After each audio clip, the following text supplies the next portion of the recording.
Hello friends, welcome back to my kitchen. आज मैं आपको एक कैरेमल पुडिंग बनाना सिखाऊंगी। उसके लिए मैंने 3 टेबलस्पून इसमें शक्कर डाली है। अभी मैं इसको कैरेमलाइज कर दूंगी। कैरेमलाइज करने के लिए आपको ऐसे सिर्फ शुगर को हिलाना है। ये देखिए, कंटिन्यूस हिला दीजिए। इसको एक अच्छा सा गोल्डन ब्राउन कलर आना चाहिए।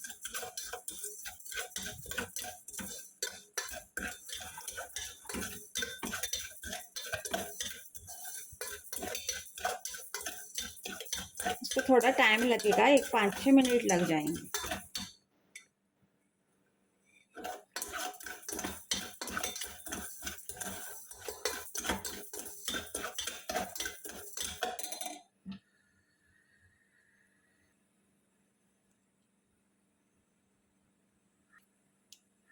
ये देखिए, हमारा कैरेमल का गोल्डन ब्राउन कलर आ गया है हमको। और आपको चाहिए तो आप लोग डार्क भी कर सकते हैं, लेकिन जला नहीं दीजिएगा, क्योंकि जलाएंगे तो उसको कड़ू टेस्ट आ जाएगा।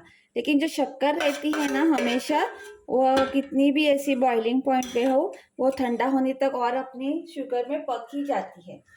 ये देखिए, अभी मैं क्या कर लूँगी, मैंने एक अच्छा बर्तन लिया है और जितना भी कैरेमल हमने बनाया है, जिस बर्तन में भी आपको ये बनाना है ना, पुडिंग बनाना है, उस बर्तन में आप लोग ये कैरेमल ट्रांसफर कर दीजिएगा। और वही टाइम डाल दीजिएगा, ज़्यादा टाइम रुकिएगा नहीं। ये देखिए, जल्दी ठंडा हो जाएगा तो वो जम जाता है। ये देखिए, और इसे ऐसे नीचे स्प्रेड कर दीजिएगा।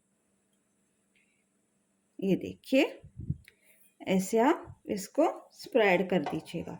ये जल्दी से ठंडा हो जाता है। जब भी आप बाद में कैरेमल आपका पलटी करेंगे ना, तो आपका बहुत ही अच्छा कलर आ जाएगा। और इसे अभी हम लोग थोड़ा सा ठंडा होने के लिए रख देंगे। मैं बाकी का प्रोसेस आपको दिखाती हूँ। देखिए फ्रेंड्स, मेरा कैरेमल अभी ठंडा हो गया है। अभी मैं आगे का प्रोसेस सिखाऊंगी। इसके लिए मैंने बाउल लिया है, उसमें मैं 3 कप दूध ऐड कर दूंगी। 1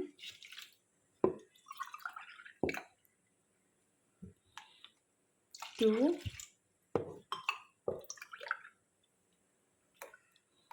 और 3। अभी उसमें मैं एक 5 टीस्पून करके शुगर ऐड कर दूंगी।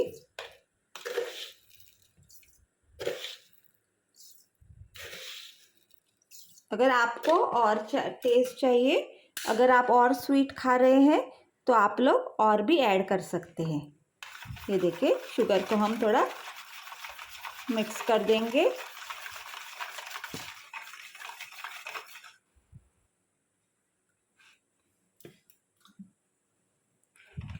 अभी मैं इसमें एक आधा टीस्पून वनीला एसेंस डाल दूंगी, ताकि जो एक का जो रॉनेस होता है ना, उसका स्मेल नहीं आए। आप चाहिए तो इलायची भी डाल सकते हैं। ये देखिए, इसको हमको थोड़ी सी शुगर को मिक्स करना है। आप टेस्ट करके देख लीजिएगा। अगर आपको लगे कि शुगर कम है और आपको ज़्यादा स्वीटर पसंद है, तो आप लोग और शुगर भी ऐड कर सकते हैं। हर किसी का टेस्ट अलग अलग होता है ना, किसी को ज़्यादा स्वीट पसंद है, किसी को थोड़ा सा स्वीट अच्छा लगता है। उसके हिसाब से आप लोग शुगर को एडजस्ट कर सकते हैं।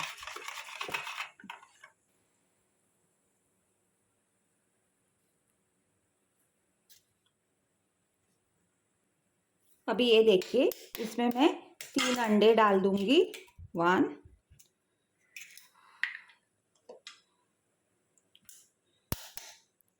2 और ये देखिए 3। इसमें मैंने 3 एग्स डाल दिए। अभी मैं इनको भी विस्क करूँगी। ये देखिए, मैं अंडों को विस्क कर रही हूँ।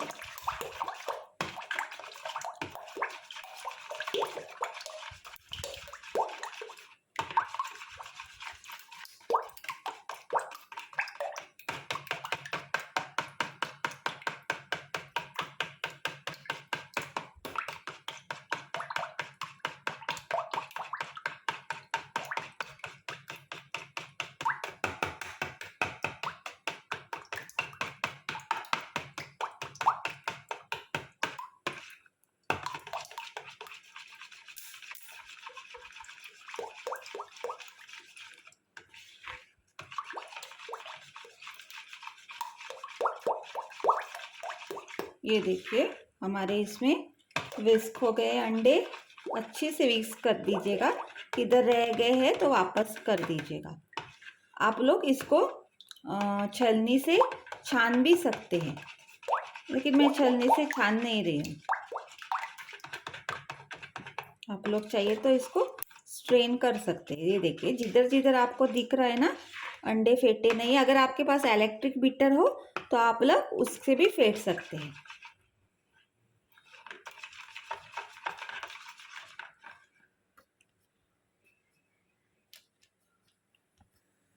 ये देखिए मैंने जो कैरेमल बना के रखा था वो बाउल में वो मिक्सचर को डाल दिया है।